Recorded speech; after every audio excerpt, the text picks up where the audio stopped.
আজ থেকে 1000 বছর আগের কথা। সিরিয়ার উর্বর ভূমি, সবুজ শস্যে ভরা মাঠ, গবাদি পশুর বিশাল পাল।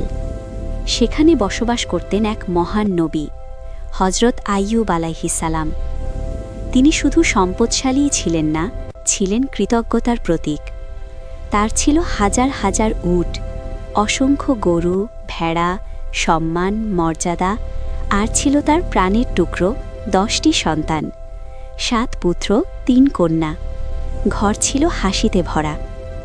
কিন্তু হে বন্ধুরা, আপনারা কি কখনো ভেবেছেন আপনার কাছে যা সবচেয়ে প্রিয় সব এক মুহূর্তে হারিয়ে গেলে আপনি কি হতাশ হবেন, নাকি আল্লাহর উপর বিশ্বাস অটুট রাখবেন? আপনি কি এমন হৃদয় ছোঁয়া ইসলামিক গল্প নিয়মিত পেতে চান? তাহলে এখনই চ্যানেলটি সাবস্ক্রাইব করে রাখুন, কারণ সামনে আসছে এমন মুহূর্ত যা আপনার ঈমান নাড়িয়ে দিতে পারে। তিনি কখনো সম্পদকে নিজের কৃতিত্ব ভাবেননি, বলতেন, সবই আমার রবের দান। কিন্তু আল্লাহ যখন কাউকে ভালোবাসেন তখন তাকে পরীক্ষা করেন। ইবলিস বলল, সুখে থাকলে তো সবাই ইবাদত করে। হঠাৎ ডাকাত দল আক্রমণ করল, গবাদি পশু লুট হল, সব সম্পদ শেষ। খবর এলো সব শেষ। তিনি বললেন, আল্লাহ দিয়েছেন, আল্লাহ নিয়েছেন। কিন্তু পরীক্ষা এখানে শেষ হয়নি। হঠাৎ প্রচণ্ড ঝড়, একটি বাড়ি ভেঙে পড়ল।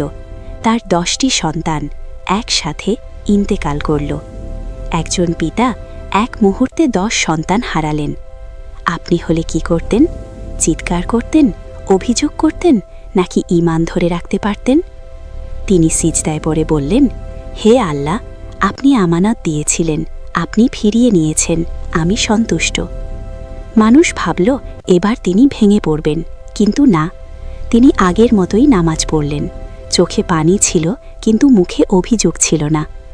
আমরা কি সামান্য বিপদে নামাজ ছেড়ে দিই না? শরীর আক্রমণ হলো ভয়ঙ্কর রোগে, ক্ষত, পচন, অসহ্য যন্ত্রণা।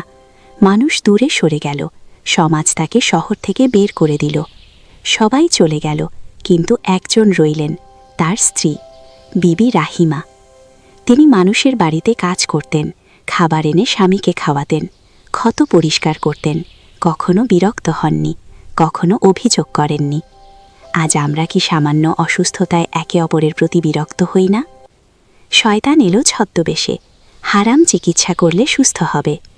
আইয়ুব আলাইহিসসালাম বললেন, আল্লাহর অবাধ্য হয়ে সুস্থতা? না, কখনো না। বছরের পর বছর কষ্টের পর তিনি আকাশের দিকে তাকালেন। হে আমার রব, আমাকে তো কষ্ট স্পর্শ করেছে, আর আপনি তো দয়ালুদের মধ্যে সর্বাধিক দয়ালু। সূরা আল আম্বিয়া আয়াত 83। দেখুন, তিনি বলেননি আমাকে সুস্থ করুন, তিনি শুধু বললেন, আপনি তো দয়ালু। আমাদের দোয়া কি এমন বিনয়ী? আল্লাহ বললেন, তোমার পা মাটিতে আঘাত করো। মাটি ফেটে ঝর্ণা বের হলো। তিনি গোসল করলেন, পান করলেন, মুহূর্তে রোগ উধাও, শরীর সুস্থ, যৌবন ফিরে এলো। আল্লাহ শুধু সুস্থতাই দিলেন না, ফিরিয়ে দিলেন সম্পদ, দিলেন নতুন সন্তান, দ্বিগুণ নিয়ামত।